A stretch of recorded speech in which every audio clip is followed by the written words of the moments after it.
l'art de se détacher. Je te conseille fortement, durant tes jeunes années, de forcer avec les gens. Force des projets, force des relations, force des amitiés, force tout et regarde si ça va te payer quelque chose. Regarde si tu seras satisfait à la fin.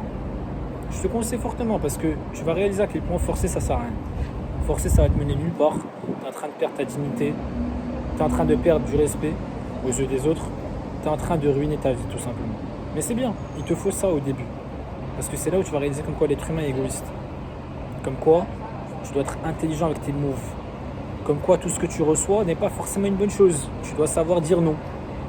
Je vais te donner pas mal d'exemples pour t'éclaircir un peu la conscience. Imaginons que tu as un meilleur ami. Tu es toi-même avec lui, tu traînes avec lui, tu rigoles bien comme il faut.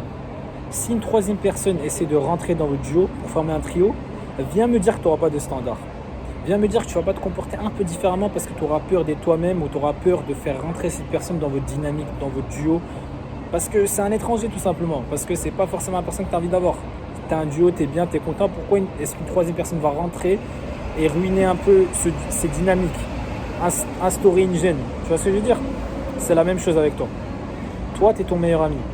Tu sais ce qui est bien pour toi. Tu sais être toi-même. Donc c'est pas parce qu'une personne rentre dans ta vie que c'est la bonne personne. C'est pas parce qu'une personne vient de rentrer dans ta vie, t'a donné de l'attention, de l'amour, etc. que tu dois la garder absolument. Ça marche pas comme ça en fait. Si cette personne commence à te déranger, si cette personne instaure une gêne, elle doit dégager tout simplement. Ça s'appelle l'art de se détacher. C'est très simple. Un autre exemple. Durant ta jeunesse, si tu étais un des gars qui avait zéro attention de la part des filles, aucun respect, être calculé pas rien, et que tu as réussi à glow up mentalement, physiquement, spirituellement, financièrement, et aujourd'hui tu as beaucoup de filles, beaucoup d'avances, beaucoup de demandes, etc., ça ne veut pas dire que tu vas tout accepter. Ça ne veut pas dire parce qu'au début tu avais ce gros objectif d'avoir une femme dans ta vie, etc., tu n'as pas réussi à l'avoir, mais qu'aujourd'hui tu l'as, ça ne veut pas dire que tu vas tout accepter.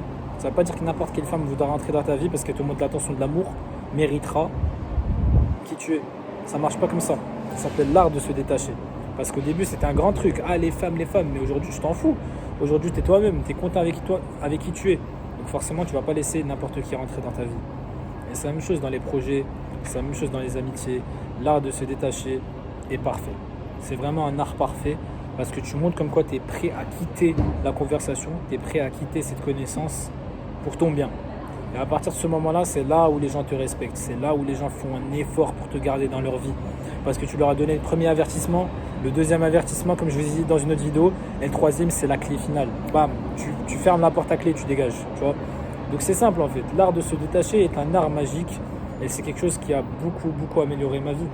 Aujourd'hui, je préfère être seul là, en train de boire un matcha que je regrette parce que ça a le goût de l'herbe, tu vois ce que je veux dire, que d'être mal accompagné et boire la meilleure boisson au monde. Je préfère être seul, je préfère être avec mes pensées, à réfléchir bien comme il faut. Et ça, c'est le secret pour une vie de qualité.